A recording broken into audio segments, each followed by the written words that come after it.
Hello my dear students, once again welcome back to your online class. So in this video we will be discussing about the first chapter of a physics textbook and the chapter's name is force.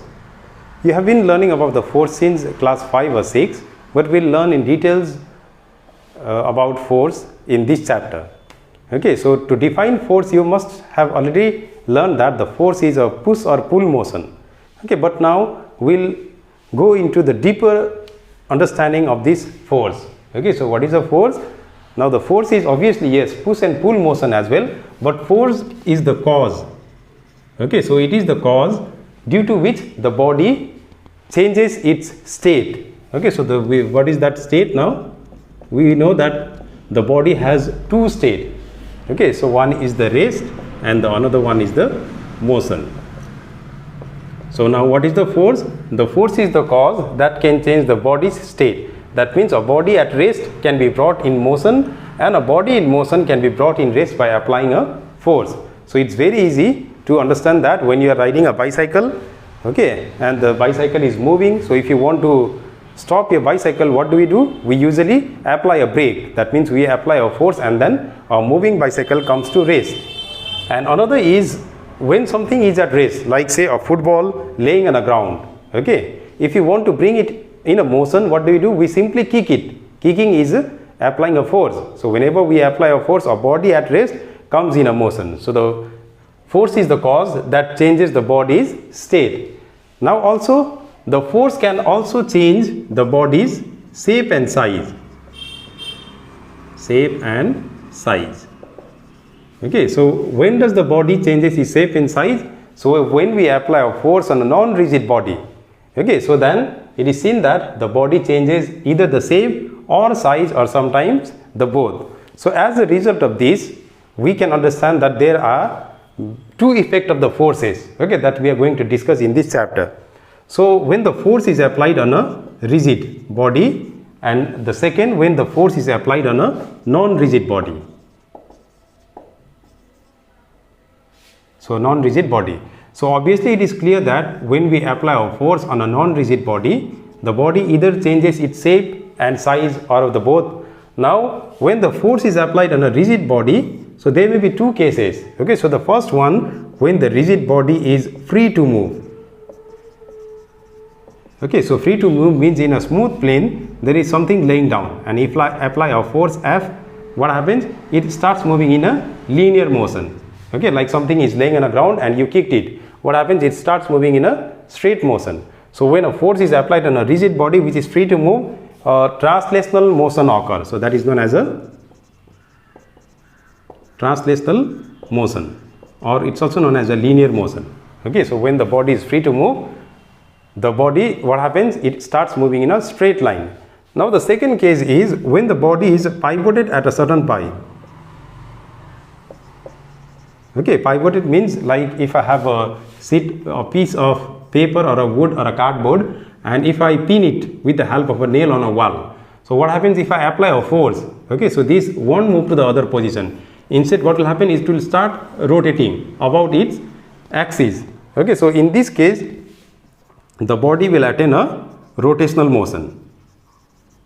Okay, so now you must have understood that there are the two effects of the forces on a rigid and a non-rigid. On a non-rigid body, when we apply a force, there is a change in shape and size or both. And if we apply a force on a rigid body which is free to move, a translational motion occurs. And when we apply a force on a rigid body which is pivoted at a point, the rotational motion occurs. Okay, so now you must have learned in class 9 that the unit of the force is. Okay, so what is the unit of force? We know that from the Newton's second law of motion, the force is also equals to mass into acceleration. So the unit of mass is kg, acceleration is meter per second square. So this is the SI unit of force, which is known as Newton. And then the CGS unit, the mass is measured in gram, acceleration in centimeter per second square. So the SI unit of CGS unit of force is gram per centimeter square, which is a dyne. And we also had already established the relation between a Newton and a dyne, which tells that 1 Newton is equals to 10 to the power 5 dyne. So now we will be discussing upon the force applied on a rigid body which is pivoted at a point. Okay, so our topic was there in class 8 also. and I still remember I had taken a physical class, not like this kind of a virtual class, and we had discussed about the topic known as a torque or the moment of force. Okay, so we'll learn in details in this chapter. So we have the moment of force.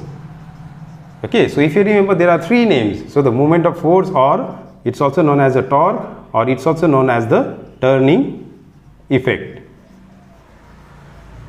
Okay, so when does this occur? This occurs when we apply a force on a pivoted point. So now, how to measure the torque? Okay, so the measurement of the torque or the moment of force.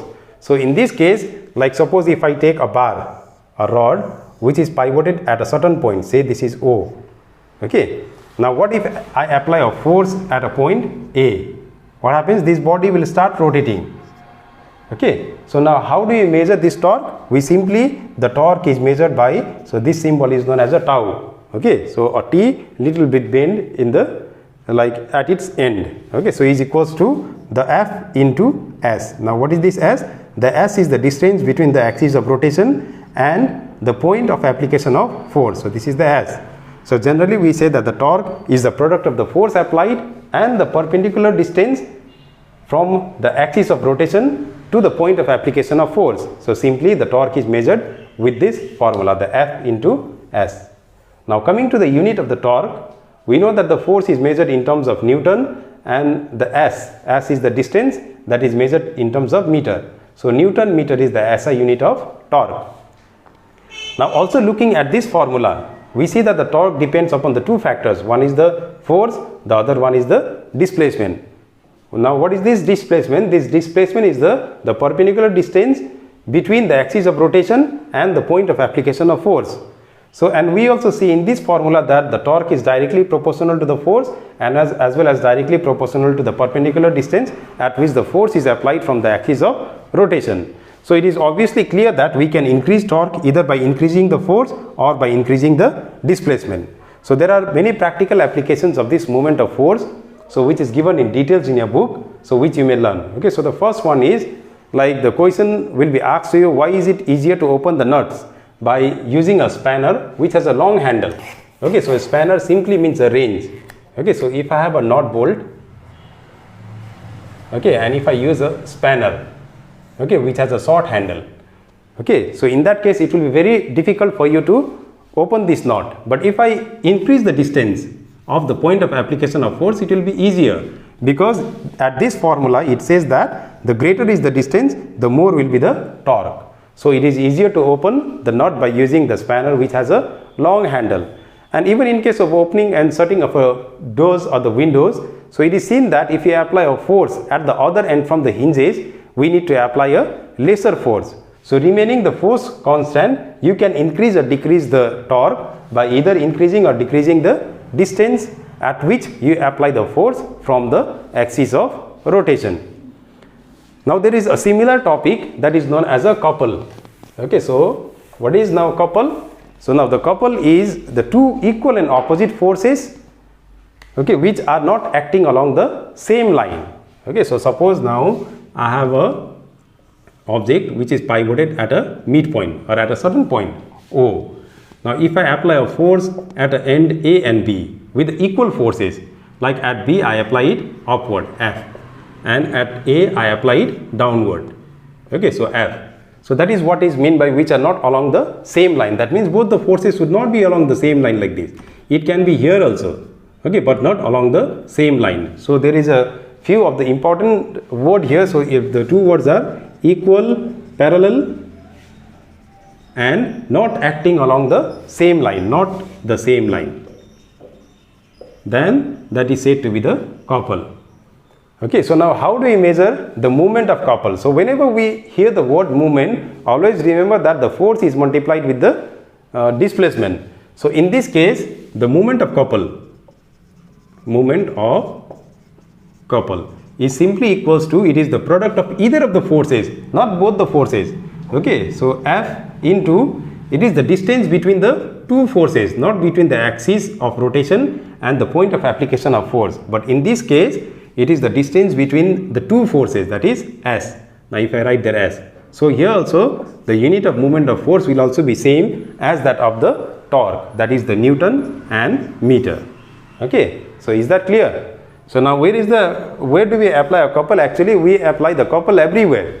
Okay, like the turning of a tap. When we turn a tap, what do we do? With the pointing finger we turn it clockwise or anti-clockwise, and with the thumb we apply the force in the opposite direction. And in case of a steering wheel of a vehicles, there too we apply the couple. Okay, so you may go through your books in details. So now the next topic in this chapter is about the rotational motion, which we'll be discussing tomorrow either by a virtual class or through these YouTube videos. Okay, so till then you go through this book. So today the effect of the forces, the torque and the couple. And if you still have any problem, you can always ask me in my WhatsApp number. Thank you.